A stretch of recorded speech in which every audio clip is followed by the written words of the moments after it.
This video is part 1 of a 7-part series on how to process our emotions. Firstly, what are emotions? Emotions are not just the neurochemicals flooding our bodies, but they're also linked to meaning that we've given certain sensations. Emotions are energy in motion. It's the body's way of sending feedback to the brain to make sense of the world around us. This energy requires a pathway to move out and through the body. But for most of us, we're afraid to feel our feelings, so we create unconscious coping mechanisms. Emotions are the brain's way of making sense of the sensations that are arising in the body, trying to predict their cause. The brain draws from all of our previous experiences of what the sensation may be. While it's a really clever survival strategy, oftentimes we get stuck in certain emotional feedback loops because as the sensation arises, we slap the label onto it. For example, when our heart starts to beat a little fast or our body starts to tense, perhaps it goes up to the mind and it draws on every other experience that we've felt this in. But excitement and anxiety are actually the same feeling coming through two different filters. Anxiety is coming through the filter of I can't, and excitement is coming through the filter of I can. When we recognize this really is all about our perception of the experiences that we're going on, we learn to give life new and more profound meaning. We're no longer stuck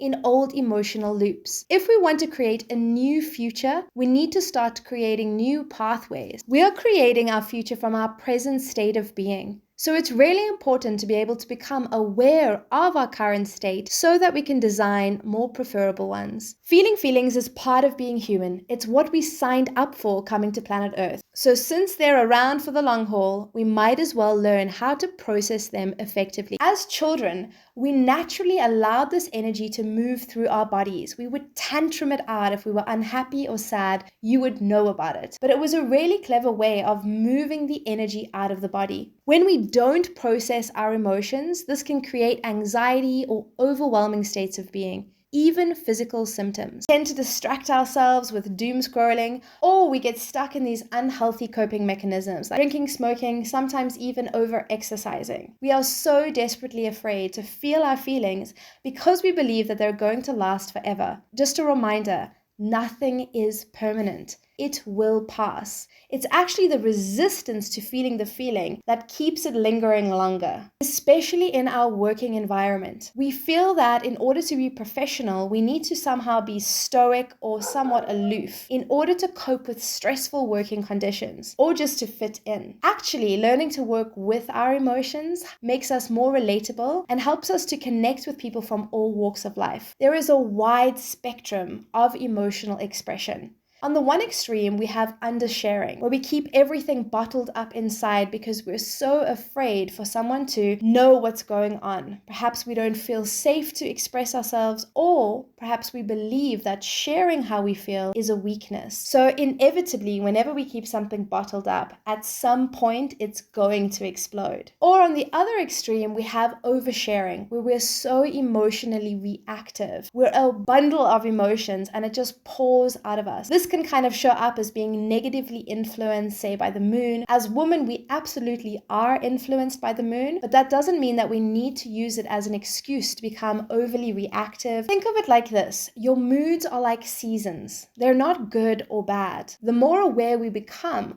of the season we're in and the symptoms that season presents to us, the more easily we can move and shift through them. So what season are you in? When we're in lower states of being, perhaps maybe feeling more sad or upset or hurt, it can feel like a deep, dark winter where everything just feels hard to move through. We feel stuck or we feel anxious. And then in seasons like our spring, perhaps we feel more light and more bright. We have more energy. In a season like autumn, we can maybe feel a little bit confused or overwhelmed because we're needing to process or let go of things. When we learn to accept the season that we're in, the paradox is that we're able to more easily move out of it. It really is in the acceptance of where we're at and acknowledging the truth of the moment that allows us to transition. So emotions are not merely random sensations that are coming up just to annoy us. They are profound signals about the way that we're processing the world around us. Actually help us to learn to navigate our inner world more effectively. They can serve as a compass,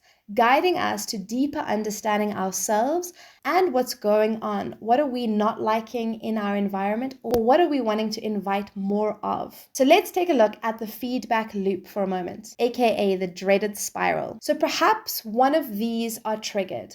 Maybe we get stuck in a thought, we're overthinking, we're in that catastrophizing thinking, and a thought comes up which triggers a sensation in the body.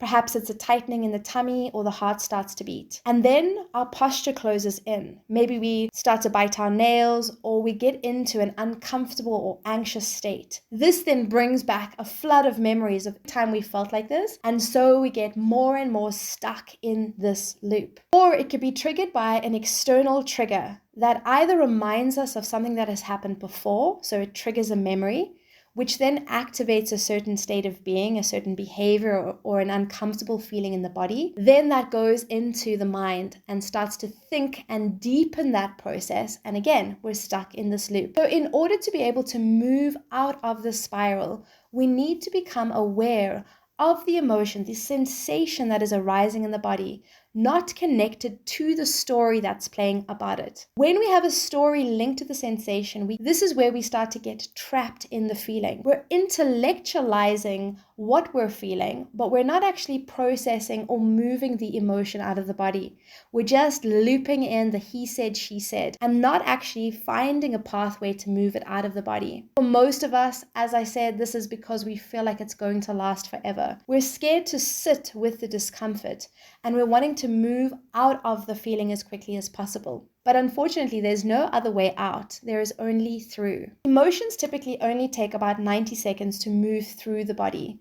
All of that flood of chemicals that is going on in the body, our neurotransmitters, move quite quickly through the bloodstream if we're giving it that conscious pathway. But because we're stuck in the story, we keep this flood going, sometimes actually getting addicted to chemicals that are being produced. So we find ourselves repeating certain moods or getting stuck in certain states of being. Most of us, we carry negative charges on certain emotions. For example, when we felt angry as a child, the way that we were responded to would determine how that emotional charge gets locked into the body. Instead of releasing that charge, we keep re-feeling that same emotion more intensely. We can see this explosive emotional reactions where whatever the event was doesn't really warrant the reaction. And this is because we're playing from that intensity, that charge that's lying beneath the surface, that iceberg under the surface. For some of us, that residue of the emotion can actually come from what we experienced in our mother's womb. The feedback, the information that was received to our growing, developing minds about the world around us. So in order to liberate ourselves from repetitive cycles, we need to become aware of how to process and work with our emotions in new ways. So here are 4 ways to start to work with our emotions. Number 1, start to become aware. Awareness really is the key. When we are aware of the sensation that's arising in the body, we can name it. We can start to identify it. Like the analogy I used earlier, what season are we in? Are we feeling heavy or tight or tense in the body? Are we feeling quite light and open? The second step is cultivating acceptance. This is often the hardest part, but it's actually the resistance to the emotion, the sensation that's coming up in the body, that causes the most pain. When we accept the emotions are temporary, we allow them to start to move through the body. We stop rejecting them or bypassing them. The third step is starting to get curious. Where in my body is the sensation? What is the color, the shape, the size? What is that story that I have connected to the sensation that's coming up? What externally triggered me to feel this sensation? And what does this emotion need in order to be able to move through me? Once we've gained awareness of those things, we can start to transform it. We can either express what needs to be expressed verbally. For example, if anger was triggered in the body, we can then ask ourselves, what was that external trigger? What is the need?